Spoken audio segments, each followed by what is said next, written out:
Complete हो चुके हैं। Number 4, how many lines of symmetry do the following figures have. आपको फिगर्स के नाम दिए हुए हैं, ठीक है, उसमें आपको बताना है कि कितनी सिमेट्री लाइन्स बन सकती है, ठीक है। तो आप जरूरी नहीं है आपको शेप्स बनाने हैं, ठीक है, आपको मैं शेप्स बना करके केवल बता रही हूँ कि शेप्स कैसा होता है। जैसे रोम्बस है, फर्स्ट आपको रोम्बस दिया हुआ है, रोम्बस का शेप इसी तरीके से बनता है। इसके अंदर हम कितनी सिमेट्री लाइंस ड्रॉ कर सकते हैं, 1 देन 2, ठीक है। इसी तरीके से सिमेट्री लाइन ड्रॉ होगी तो आप उस रोम्बस के आगे लिख देंगे 2 lines, okay. Next is B. B shape is rectangle. Rectangle में भी आपको पता है, केवल मैं एक्सप्लेन करने के लिए आपको शेप बना के बता रही हूँ। एक तो इस तरीके से सिमेट्री लाइन बनेगी, देन हॉरिजॉन्टल, तो यहां पे भी आप लिखेंगे 2 lines. Next is C, oval shape, ठीक है। आपको पता है ओवल शेप कैसा होता है, ठीक है। इसमें भी कितनी लाइंस बनेंगी, सिमेट्री लाइंस, ठीक है। एक तो इसी तरीके से हम बनाएंगे, फर्स्ट देन सेकंड, ठीक है। तो आप इसमें भी कितनी लिखेंगे, 2 लाइंस लिखेंगे,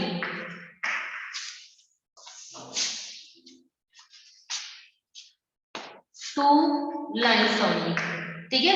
इसके अंदर हम जैसे सर्किल में तो हम ज्यादा बना सकते थे, बट इसके अंदर केवल यही होगा क्योंकि ये एफ शेप का होता है, एज में ओवल शेप का होता है उसी तरीके से होता है, इसमें हम 2 से ज्यादा सिमेट्रिकल लाइंस नहीं बना सकते।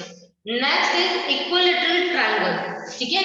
इक्विलैटरल ट्रायंगल आपको पता है, इसमें आपने इसके बारे में पढ़ा भी था, जिसमें तीनों साइड्स इक्वल होती हैं, ठीक है, उसको हम क्या कहते हैं, इक्विलैटरल ट्रायंगल कहते हैं। तो इसके अंदर हम कितनी सिमेट्री लाइंस बनाएंगे, 1, ओके। एक तो इसी तरीके से बन जाएगी, ठीक है। एक आप इस तरीके से ड्रॉ करेंगे, नो, देन 2, ठीक है, एंड 3। इस तरीके से जो लाइंस बनेंगी उनको हम बोलेंगे 3 लाइंस है, ये सिमेट्रिकल लाइन ड्रॉ होंगी इसके अंदर, ठीक है।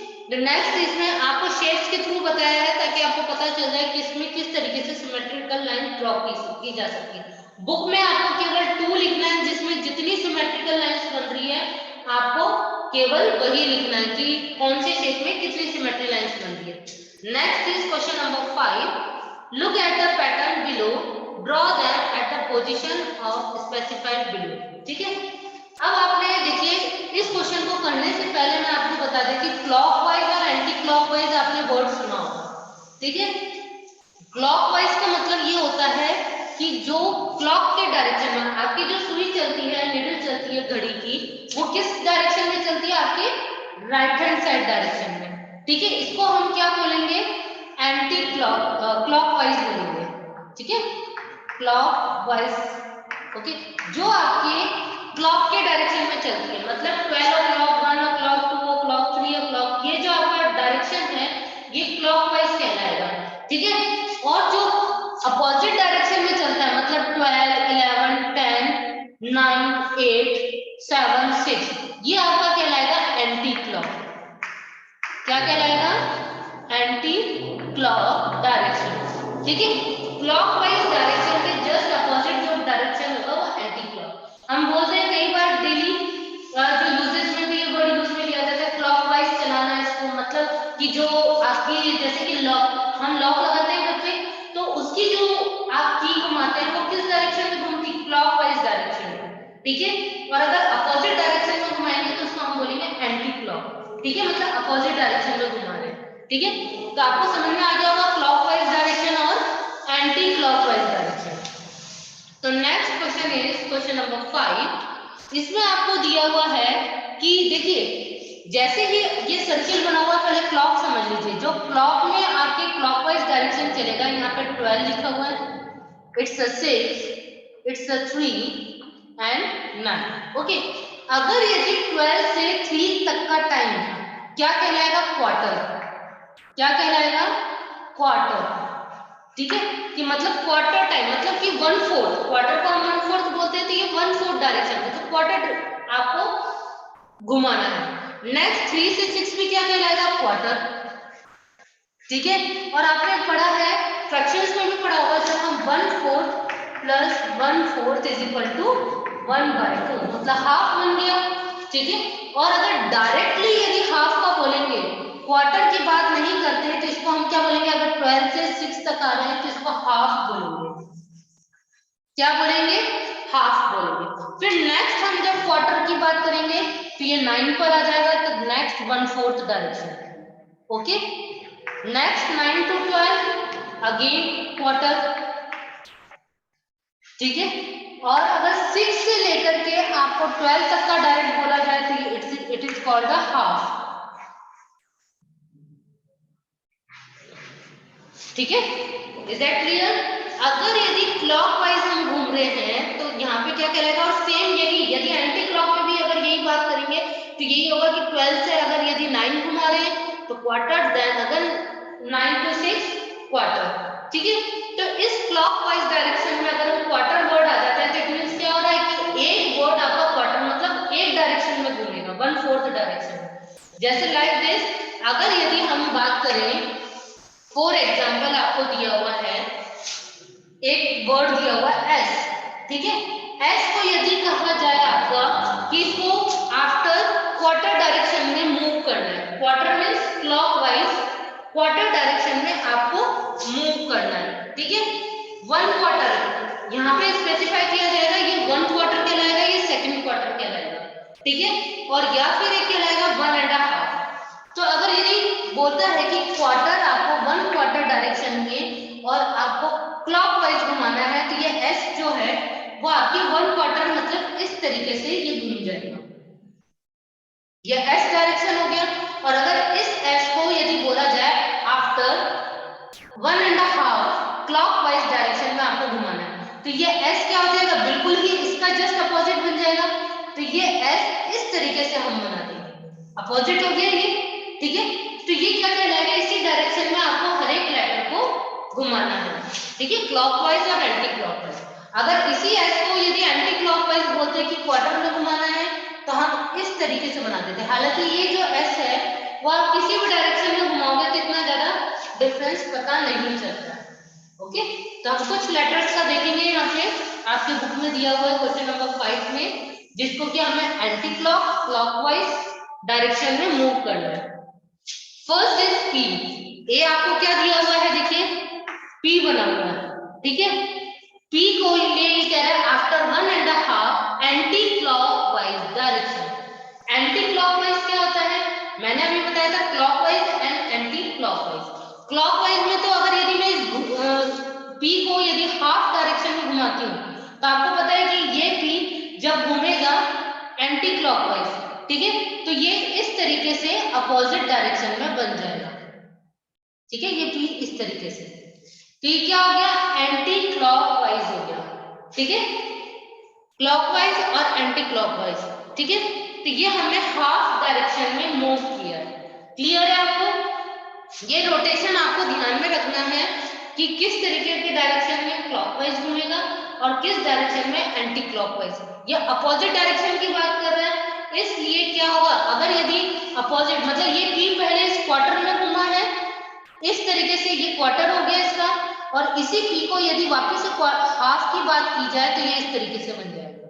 ठीक है, और अगर क्लॉकवाइज बोलता है इस पी को तो पहले तो स्ट्रेट है और हम इसको क्वार्टर वाइज में यूं घुमाते हैं, और हाफ की बात कर रहा है तो ये पी जस्ट इस तरीके से बन जाता है। ठीक है, तो quarter then quarter, it is called a half. ठीक है, तो यहाँ पे एंटी क्लॉकवाइज बोला गया है और 1.5 direction. Okay, next B L, after 1 quarter clockwise direction. ठीक है, बी एल आपका इसी तरीके से बना हुआ है। ठीक है, एल को यदि आप क्लॉकवाइज डायरेक्शन में कह रहे हैं 1 क्वार्टर मतलब कि फर्स्ट क्वार्टर में आपको करना है। अगर फर्स्ट क्वार्टर में हम करते हैं तो केवल ये एक ही डायरेक्शन में, 1 क्वार्टर का मतलब क्या होता है कि आपको एक ही डायरेक्शन में आपको मूव करना है, मतलब फर्स्ट क्वार्टर घुमाना है। सेकंड क्वार्टर का मतलब कि 2 क्वार्टर्स मूव करेगा, पहले first quarter then second quarter. Okay, third is after 3 quarters. अब देखिए यहाँ पे 3 क्वार्टर्स मतलब 3 टाइम्स रोटेट करेगा ये। ठीक है, 3 क्वार्टर्स एंटी क्लॉक आपको पता है एंटी क्लॉकवाइज मतलब कि आपको ए इस तरीके से लिखा हुआ है, अपोजिट डायरेक्शन में मूव कर रहा है। किस डायरेक्शन में मूव करेगा? अपोजिट डायरेक्शन में। तो फर्स्ट क्वार्टर की बात की जाए, मैं आपको बता रही हूँ कि थर्ड क्वार्टर कैसे होगा। फर्स्ट क्वार्टर में तो इस तरीके से हो जाएगा, सेकेंड क्वार्टर में हाफ में आ जाएगा, इस तरीके से बन जाएगा, और थर्ड क्वार्टर में जस्ट इसका अपोजिट हो जाएगा। तो थर्ड क्वार्टर में क्या होगा? डायरेक्शन कौन सा होगा आपके? First, second and third. ठीक है, तो आपका जो एग्जैक्ट आंसर है ये थर्ड क्वार्टर हो गया। क्लियर है? Next is D. D is O. O को आप किसी भी डायरेक्शन में घुमाओगे तो कोई चेंजेस नजर नहीं आएंगे, सिमिलर ये रहेगा, सेम रहेगा। After 3 quarter clockwise direction, 3 quarter ये ओ बना हुआ है, क्लॉकवाइज डायरेक्शन में कह रहा है। 3 क्वार्टर्स मतलब इस ओ को हमने फर्स्ट क्वार्टर में मूव किया, देन सेकंड क्वार्टर हुआ तो हाफ, एंड थर्ड क्वार्टर हुआ तो ये इस तरीके से बनेगा।